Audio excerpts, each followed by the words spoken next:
اللي خاصو يعرفوا المغاربه بان هذا الضابط السابق عبد الله إيسو اللي مدعم من المخابرات الجزائريه بالاموال، كان جاسوسا بالمملكه المغربيه، واللي عطى واحد التصريحات ضد المملكه المغربيه واللي هان فيها المصالح الامنيه واللي هان فيها البلاد ديالنا بدون ادله. ويرى الجزائر على حقيقتها من جمال وترحاب كبير وحرية مطلقة. كان يظن أن الجزائر دولة ديكتاتورية مثل نظام المخزن. وهذا المنظر هذا كنحس براسي أنا في بلادي، كنحس براسي في بلادي. الجزائر بلادي الثانية صراحة. أول مرة كنجي للجزائر وكنحس براسي في بلادي اللي هي ماشي بلادي، ولكن كنحس أنني في بلادي، وبلادي اللي بلادي ما نقدرش ندخل ليها. واكتشف مدنها وشوارعها وشعبها، فإذا به ينبهر بما رأت عيناه. ويكشف لنا ولأول مرة إلى الجزائر ويعطي تصريحات صادمة وكارثية من شبهات وكواليس داخل القصر.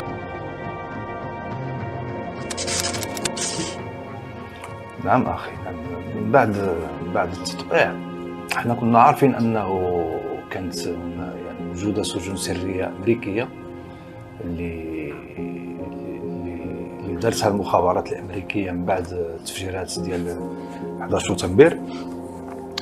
ولكن حاليا أنا كنقول لك من بعد التطبيع ولات سجون سرية إسرائيلية.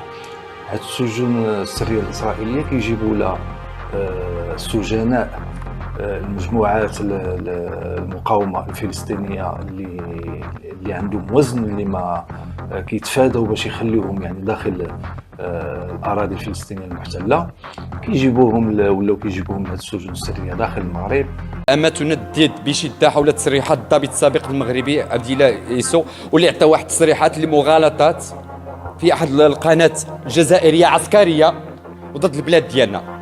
كيجيبوهم ولاو كيجيبوهم لهاد السجون السرية داخل المغرب لاستنطاقهم، مستعملين في ذلك هذاك الطرق التعذيب، يعني ما يسمى بالاستنطاق المتقدم، كيستعملوا معهم التعذيب. المهم كيجيبوا سجناء ذو وزن ثقيل كيجيبوهم للمغرب باش حتى يتم استنطاقهم في السجون السريه داخل المغرب. هاد الضابط هذا تم الطرد ديالو، تم اكتشاف ديالو اللي كيعطي المعلومات لبعض المصالح اجنبيه، وهاد المصالح الاجنبيه هي المخابرات الجزائريه، ولكن باش يعطي واحد التصريحات ويهين فيها المملكه المغربيه ويهين لنا المصالح الامنيه ويهين حتى المراه المغربيه، والتصريحات ديالو اللي عطاها بدون ادله. عادي يا اخي، الجزائر اللي اون ايتا دو ليجيتيم ديفونس. الجزائر الموقف ديالها واضح وضوح الشمس. الجزائر اون ايتا دو ليجيتيم ديفونس. جابوا ليها كاينه مسائل خطيره دابا طاريه في المغرب، اللي تكلمت انا ذاك النهار على واحد الموضوع ديال دايرين مختبرات ديال الاسلحه البيولوجيه دايرينها حاليا في المغرب، تم نقلوها من الكيان، جابوا نقلوها للمغرب.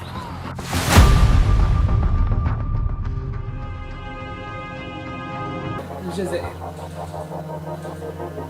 بالنسبه لهذا الضابط إيسو اللي تم الطرد ديالو،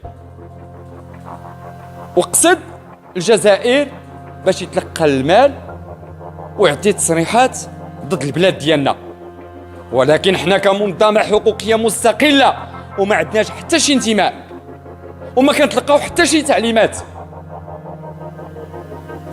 باننا غنكونوا له بالمرصاد. مختبرات بيولوجيه كيديروا تجارب على الاسلحه بيولوجيه، فيروسات خطيره الى اخره، يعني يتم تسرب فيروس ولا هذا ولا تكون كارثه. فيروسات فتاكه. الكيان راه عنده اسلحه بيولوجيه فتاكه. عندي واحد الرساله قصيره لشي ناس اللي كنا كنظنوهم يعني حلفاء ديالنا، وفاش احتاجونا هما لقاونا واقفين معاهم، وقفنا معاهم وغامرنا براسنا، تعرضنا لشتى انواع التهديد بالقتل، التهديد طالني انا شخصيا، طال عائلتي، طال يعني هنا في اسبانيا. والوقت فاش احتاجيتهم انايا يعني راكم عارفين حنا في هذه الدنيا هذه يعني حتى شي واحد ما ضامن شي حاجه. السلطان محتاج احتاجيتهم لظروف معينه، احتاجيتهم ولقيت يعني لو فيد كوسميك، لقيت الفراغ. يعني هذاك الحلف ما بين الزوجتين اللي كنت كنتصور بانه موجود تبين بانه مجرد كذبه. يعني هذوك الناس يعني هذاك الكلام المأسول اللي كانوا كيردوه يعني تبين بانه مجرد كذب وبهتان. هما فاش احتاجوني لقاوني، وانا فاش احتاجيتهم ما لقيتهمش. ولهذا كنقول لهم اريفيديرتي كما كيقولوا بالطاليان. يعني هذاك الحلف بالنسبه لي تم دفنه. يعني ما يبقاوش يتصلوا بيا صافي. المثل كيقول يعني ما يحك لك غير تفرك